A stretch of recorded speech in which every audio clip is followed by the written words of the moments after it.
Lectura y comprensión de textos. Antes de dar inicio, jóvenes, quiero que hagan un pequeño ejercicio mental. Piensen por un momento, ¿cuántas veces han leído algo hoy? Desde que se levantaron, seguramente revisaron mensajes en su celular, leyeron alguna publicación en redes sociales, vieron la pantalla de su televisor o de su computadora. La lectura está presente en cada momento de nuestras vidas, aunque no siempre nos demos cuenta. El tema que vamos a abordar hoy es fundamental para su desarrollo académico y personal. Lectura y comprensión de textos. Déjenme compartirles algo que quizás les sorprenda.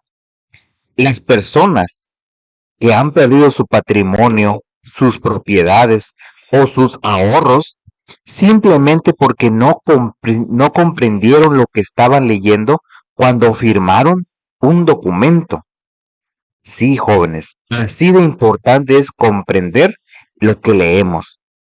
Por eso, chicos, el día de hoy vamos a explorar juntos qué significa realmente leer, por qué es tan importante para sus vidas y cómo pueden convertirse en lectores más eficientes y críticos.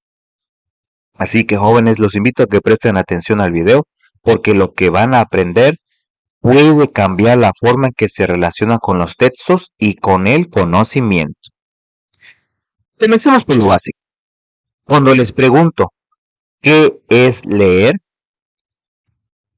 probablemente algunos de ustedes pensarán, es ver las letras y entender lo que dicen. Y sí, tienen razón, pero es mucho más que eso. Leer es un proceso de interacción entre ustedes como lectores y el texto. No es un acto pasivo donde solo reciben información, sino que es una construcción activa de significado. El texto les proporciona palabras, ideas, argumentos, pero ustedes aportan sus conocimientos previos, sus experiencias de vida, su contexto personal. Es como si el texto les diera las piezas de un rompecabezas, pero ustedes tuvieran que completarlo con lo que ya saben. Por eso, dos personas pueden leer exactamente el mismo texto y comprenderlo de maneras diferentes. Cada uno de ustedes trae su propia historia, sus propias vivencias, y eso enriquece la lectura. Ahora bien, ¿por qué es tan importante leer con comprensión? Déjenme darles varias razones muy concretas. Primero, la lectura es autonomía. Si ustedes comprenden lo que leen, pueden aprender cualquier cosa por su cuenta. Imaginen que quieren aprender a tocar guitarra, a programar, a cocinar platillos especiales o a instalar algo en su casa. Si saben leer con comprensión, pueden consultar manuales, tutoriales, libros especializados y aprenderlo sin necesidad de depender de alguien más. Segundo, la lectura es protección. Como les mencioné hace un momento, personas han firmado contratos, préstamos o documentos legales sin comprender realmente lo que están aceptando y han terminado en situaciones muy complicadas. Comprender lo que leen los protege de tomar decisiones que puedan perjudicarlos. Tercero, la lectura mejora su capacidad de comunicación. Cuando leen, amplían su vocabulario, conocen diferentes formas de expresar ideas, mejoran su ortografía y su gramática. Todo esto se refleja en su manera de hablar y de escribir. Los hace más seguros al expresarse, más convincentes al argumentar. Cuarto, la lectura abre mundos. A través de los textos pueden conocer lugares que nunca visitarán físicamente, épocas pasadas, culturas diferentes, ideas que jamás se les habrían ocurrido. Pueden conversar con personas que vivieron hace cientos de años a través de sus escritos. Es como tener una máquina del tiempo y un portal a cualquier lugar del universo. Y finalmente, La lectura desarrolla su pensamiento crítico. En un mundo donde todos los días recibimos enormes cantidades de información, mucha de ella falsa o manipulada, saber leer críticamente es una herramienta casi de supervivencia. Los hace capaces de cuestionar, de analizar, de no tragarse cualquier cosa que lean en Internet. Les pregunto, ¿alguna vez han leído algo, han llegado al final y se han dado cuenta de que en realidad no entendieron nada? ¿Tuvieron que volver a leerlo? Eso nos pasa a todos y es completamente normal. Lo importante es entender por qué sucede y cómo podemos mejorar. Este es uno de mis temas favoritos, porque es realmente fascinante. Cuando ustedes leen, su cerebro está realizando un trabajo increíblemente complejo en fracciones de segundo, sin que ustedes se den cuenta de todo lo que está ocurriendo. Déjenme explicarle el proceso cognitivo de la lectura en pasos sencillos. El primer paso. Sus ojos perciben las letras, reconocen las sílabas y luego las palabras completas. En este momento su cerebro ya está empezando a generar expectativas. Es como cuando ven las primeras escenas de una película y ya empiezan a imaginar de qué va a tratar. Segundo, su cerebro reconoce que esas palabras forman frases con sentido y esas frases se organizan en párrafos. Ahí su mente busca la coherencia, busca cómo se conecta una idea con otra. El tercer paso. Al conocer el significado de las palabras, su cerebro comienza a generar hipótesis sobre el mensaje global del texto.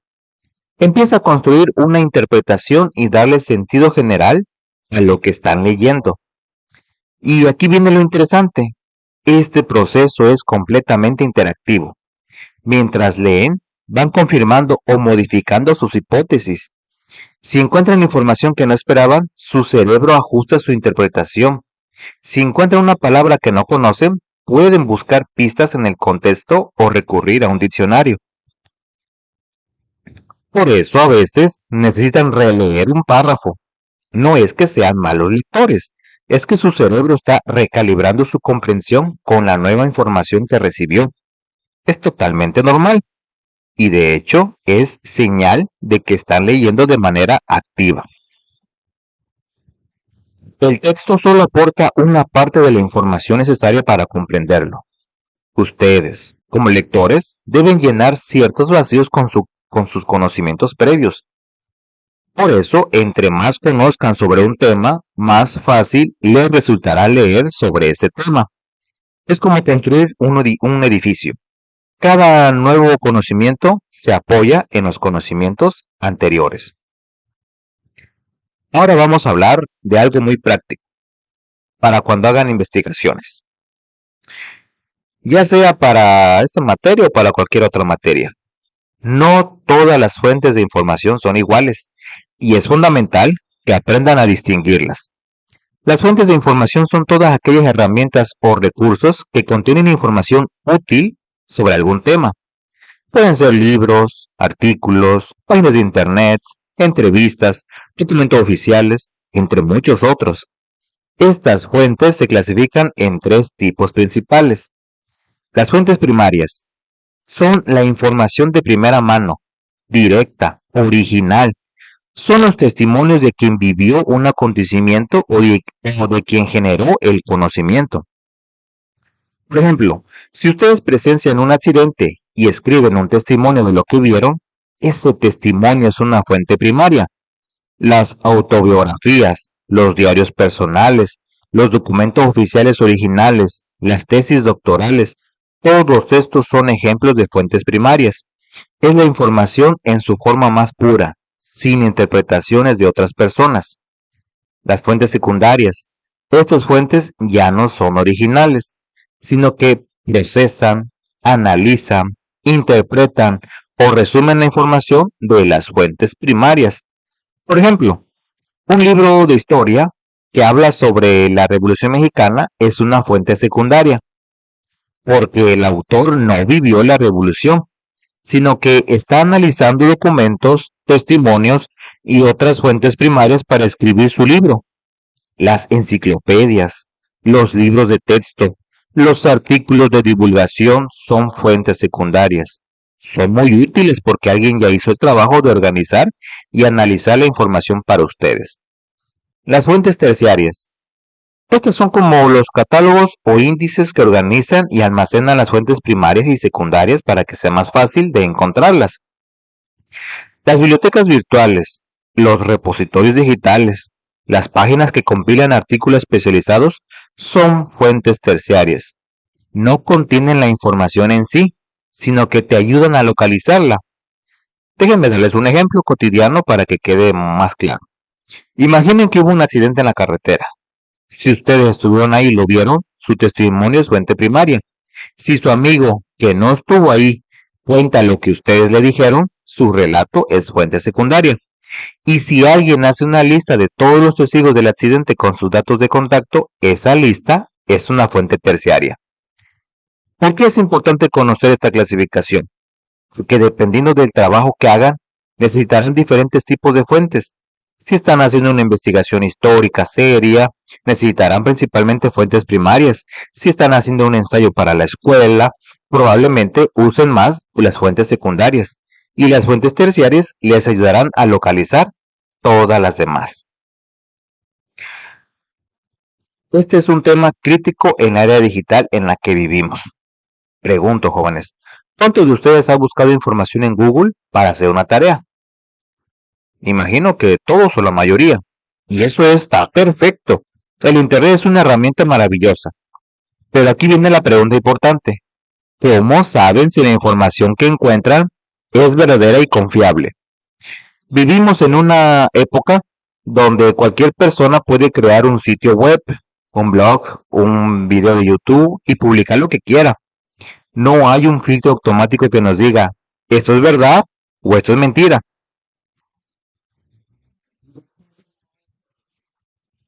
Pero por eso ustedes deben convertirse en detectives de la información. Cuando consulten una fuente, especialmente en Internet, deben hacerse esas preguntas críticas. Primera pregunta, ¿quién es el autor? No es lo mismo leer un artículo escrito por un médico especialista en cardiología que leer consejos médicos de alguien anónimo en un foro de Internet. Busquen quién escribió el texto. Tiene credenciales, es especialista en el tema, tiene experiencia comprobable. Segunda pregunta, ¿qué institución publica esta información? ¿Una universidad reconocida, una institución gubernamental oficial, una organización científica prestigiosa? Tiene mucho más credibilidad que un blog anónimo o una página sin identificación clara.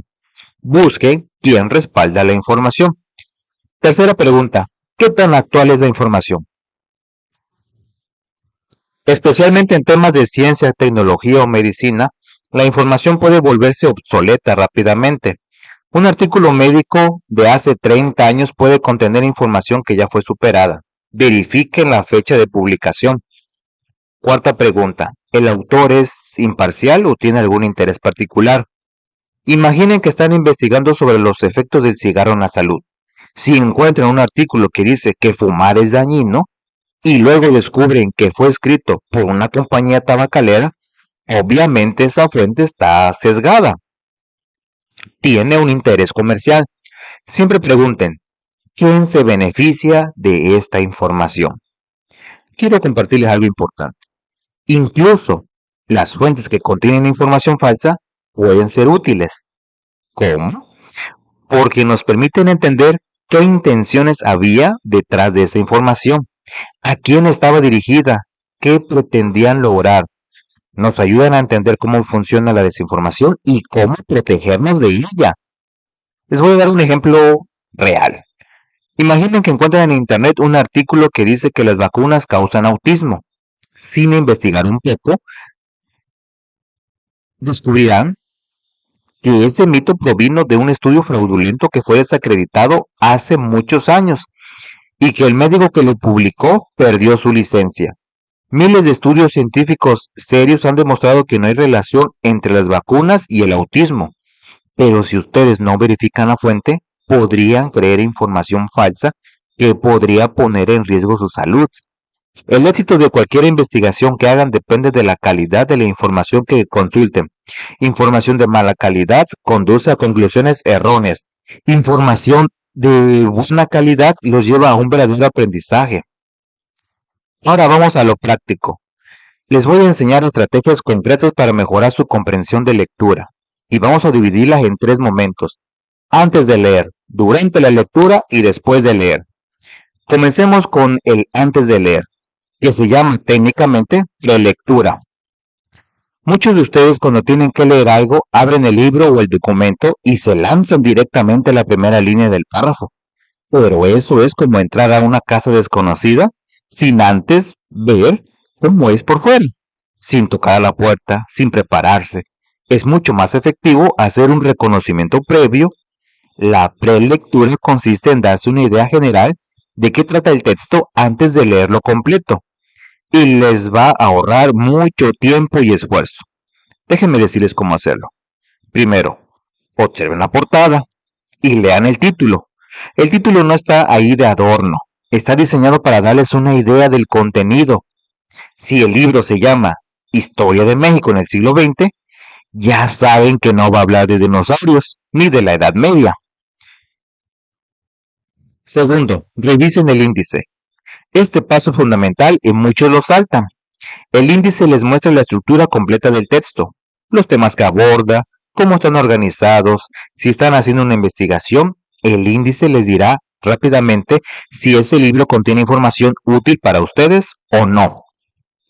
Tercero, lean la contraportada y las solapas si el libro las tiene. La contraportada generalmente trae un resumen breve que les da un contexto. Las solapas suelen tener información del autor, quién es, dónde estudió, qué otros libros ha escrito y si es especialista en algún tema. Esta información les ayuda a saber si vale la pena invertir tiempo en esa lectura. Cuarto, observen las ilustraciones gráficas, fotografías, si las hay.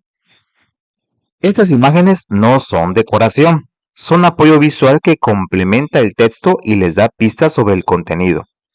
Quinto, háganse preguntas antes de empezar a leer. Pregunten, ¿qué sé yo de este tema? ¿Por qué quiero leer esto? ¿Qué espero aprender? ¿Qué información necesito encontrar? Sexto, generen hipótesis. Con base en todo lo que observaron, traten de predecir de qué va a tratar el texto. ¿Qué tipo de información encontrarán? ¿Qué postura podría tener el autor? No importa si sus predicciones son correctas o no. El simple hecho de generarlas activa su cerebro y los prepara para la lectura. Todo este proceso de prelectura puede tomarle solo 5 a 10 minutos, pero hará que la lectura posterior sea mucho más eficiente. Es como calentar antes de hacer ejercicio. Prepara a su cerebro para el trabajo que viene. Ahora sí, ya hicieron su prelectura, ya se prepararon y es momento de leer el texto completo. Aquí es donde ocurre la lectura analítica, que es leer con atención y con propósito. La lectura analítica tiene 3 componentes principales. El primer componente, reconocer la estructura del texto. Mientras leen, fíjense cómo está organizada la información. Tiene una introducción que presenta el tema, un desarrollo donde se explica con detalle, una conclusión que resuma o cierre las ideas. Los párrafos están conectados de manera lógica, las ideas fluyen con coherencia. Un texto bien estructurado es más fácil de comprender. El segundo componente, analizar la información. Aquí es donde entran las técnicas que probablemente ya conocen, pero quizás no usan de una manera efectiva. Subrayar y tomar notas. Subrayar es útil, pero tiene un límite. Si subrayan todo, es como si no hubieran subrayado nada. Subrayen solo las ideas principales, los conceptos clave, las definiciones importantes. Para tomar notas es aún mejor que subrayar, porque en las notas ustedes reorganizan la información con sus propias palabras. Pueden hacer esquemas, diagramas, mapas mentales, cuadros sinópticos, pueden escribir en los márgenes del texto, hacer anotaciones, poner signos de interrogación cuando algo no les queda claro, poner signos de admiración cuando algo les sorprende. Estas notas son personales, son para ustedes. No tienen que ser perfectas ni bonitas, tienen que ser útiles. Y lo maravilloso de tomar notas es que cuando necesitan repasar, pueden leer sus notas sin tener que volver a leer el texto completo. Mientras analizan, fíjense también en las estrategias que usa el autor. Usa ejemplos para explicar conceptos difíciles, cita a otros autores o investigaciones para sustentar sus argumentos, usa analogías, comparaciones, define términos técnicos.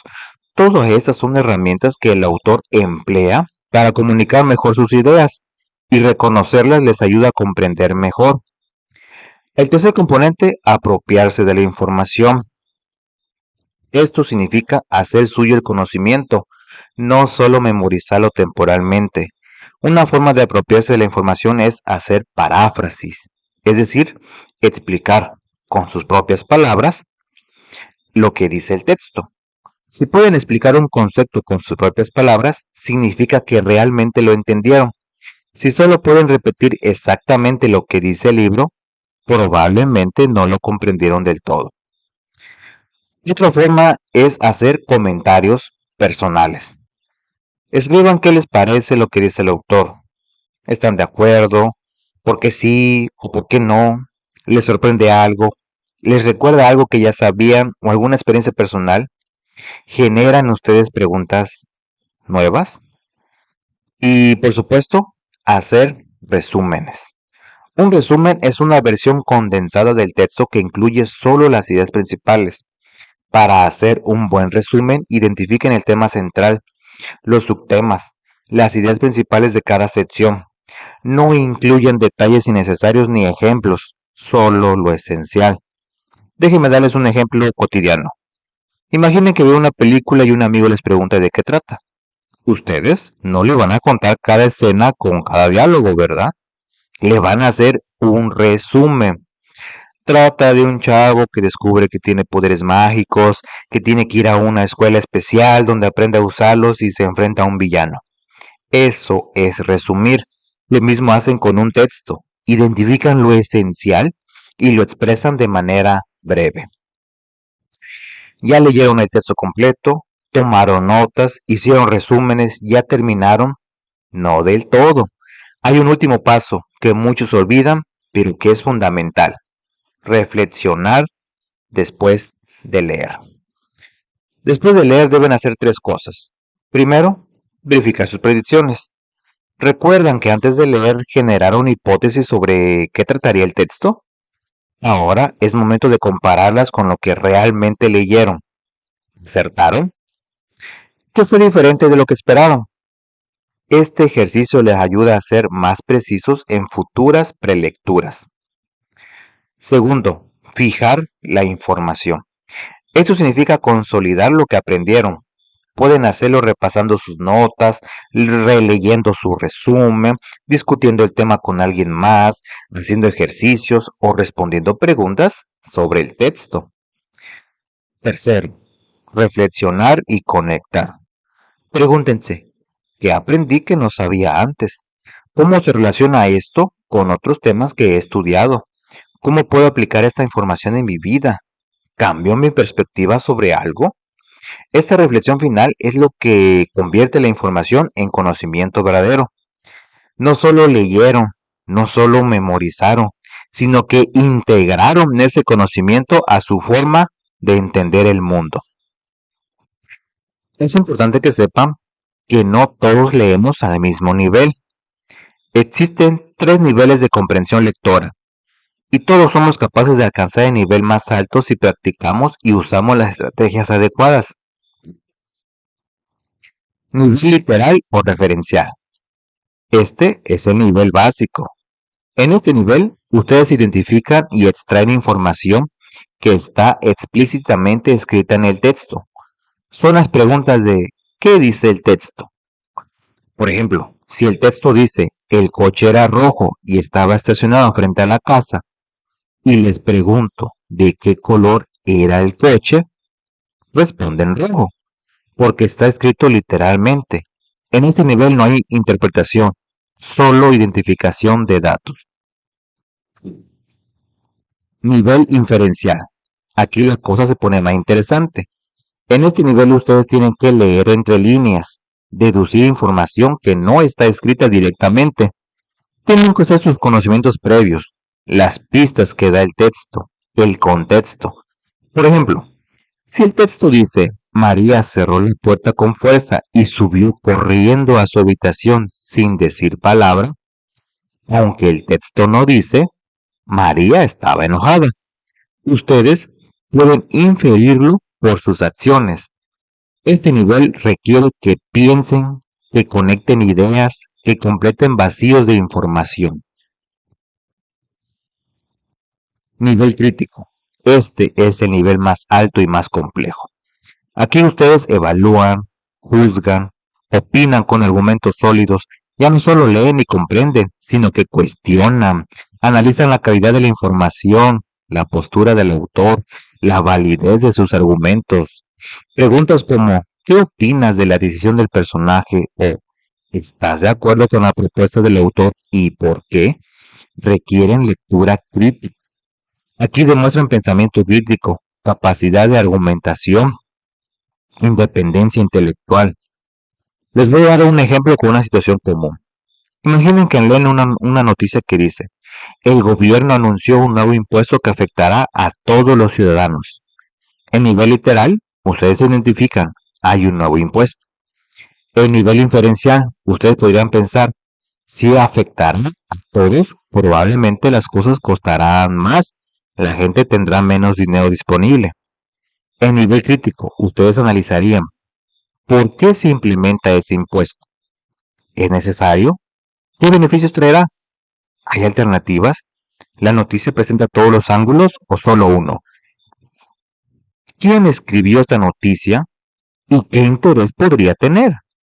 El objetivo es que desarrollen la capacidad de leer críticamente, no de que se traguen todo lo que leen sin cuestionar. Para finalizar esta sección, quiero que sepan que no todas las lecturas requieren el mismo esfuerzo ni la misma estrategia. Dependiendo de su objetivo, pueden elegir diferentes tipos de lectura. Lectura globalizada es darle un vistazo rápido al texto para saber de qué trata en general, sin profundizar. Es útil cuando tienen muchos textos y quieren decidir cuál leer primero. Lectura focalizada es buscar un dato específico en el texto, como una fecha, un nombre, una cifra. Es lo que hacen cuando buscan su nombre en una lista o cuando buscan una palabra específica en un documento. No leen todo, solo localizan la información que necesitan. Lectura secuencial es leer de principio a fin sin interrupciones. Es típica cuando leen una novela o un cuento, donde importa la continuidad de la historia. Lectura extensiva es leer textos largos para comprender el sentido general sin preocuparse demasiado por cada detalle. El objetivo es el disfrute, la comprensión global. Es como cuando leen una novela por placer. Lectura intensiva es todo lo contrario. Aquí leen de manera detallada, analizando cada concepto, cada palabra importante. Es la lectura que hacen cuando estudian para un examen, cuando hacen una investigación seria y requieren concentración total. Lectura crítica. Su objetivo es evaluar el texto, formar juicios, analizar la calidad de los argumentos, la postura del autor. Es la lectura más profunda y exigente. Les doy un ejemplo práctico. Cuando leen un meme en redes sociales, hacen lectura globalizada. Cuando buscan un tema específico en el índice de su libro de texto, hacen lectura focalizada. Cuando leen una novela que les gusta, hacen lectura extensiva. Cuando estudian un capítulo para el examen de mañana, hacen lectura intensiva. Cuando analizan un artículo de opinión para ver si están de acuerdo con el autor, hacen lectura crítica. No hay un tipo de lectura mejor que otro. Todos son útiles en diferentes contextos. Lo importante es que reconozcan cuál necesitan en cada situación y la apliquen conscientemente. Muy bien, jóvenes, hemos llegado al final de este video, pero quiero que entiendan que esto es apenas el comienzo de su camino como lectores conscientes, críticos y autónomos. Permítanme hacer un repaso rápido en los puntos más importantes que hemos abordado el día de hoy. Primero, aprendimos que leer es mucho más que ver letras en una página. Es un proceso activo de construcción de significados donde ustedes interactúan con el texto y aportan sus conocimientos previos. Es un diálogo entre el autor y el lector. Segundo, comprendimos que la lectura es una herramienta de poder. Les da autonomía para aprender lo que quieren. Los protege de tomar decisiones equivocadas, mejora su comunicación, abre su mente a nuevos mundos y desarrolla su pensamiento crítico. Tercero, entendemos cómo funciona el proceso cognitivo de lectura en nuestro cerebro, cómo genera hipótesis y las vamos confirmando o modificando conforme leemos. Cuarto, aprendimos a clasificar las fuentes de información en primarias, secundarias y terciarias y entendimos cuándo usar cada una. Quinto, y esto es crítico, aprendimos a evaluar la confiabilidad de las fuentes, especialmente en Internet, preguntándonos quién es el autor, qué institución lo respalda, qué tan actual es la información y si hay algún sesgo o interés en particular. Sexto, conocimos estrategias concretas para antes, durante y después de leer. Hacer prelectura, reconocer la estructura, tomar notas, hacer paráfrasis y resúmenes y reflexionar sobre lo leído. Séptimo, identificamos los 3 niveles de comprensión lectora: literal, inferencial y crítico, con el objetivo de que desarrollen la capacidad de llegar al nivel más alto. Y finalmente reconocimos que existen diferentes tipos de lectura según nuestro propósito y que podemos elegir conscientemente cuál aplicar en cada situación. Ahora quiero decirles algo muy importante. La lectura puede cambiar sus vidas. No es una exageración. Las ideas que se leen en los libros han iniciado revoluciones, han cambiado gobiernos, han salvado vidas, han hecho avanzar a la ciencia, han transformado sociedades completas. Los textos tienen ese poder. Y cuando ustedes aprenden a leerlos con comprensión y pensamiento crítico, se apropian de ese poder. No lean solo porque tienen que hacer una tarea o porque se los exige un maestro. Lean porque quieren saber, porque tienen curiosidad, porque quieren entender el mundo, porque quieren tener herramientas para construir el futuro que desean. La lectura puede ser su compañera de vida. En momentos de soledad, un libro puede ser la mejor compañía. En momentos de confusión, un texto puede dar la claridad. En momentos de duda, la lectura puede proporcionar respuestas o, mejor aún, puede ayudarnos a hacer las preguntas correctas. Sean lectores críticos, no crean todo lo que leen solo porque está escrito.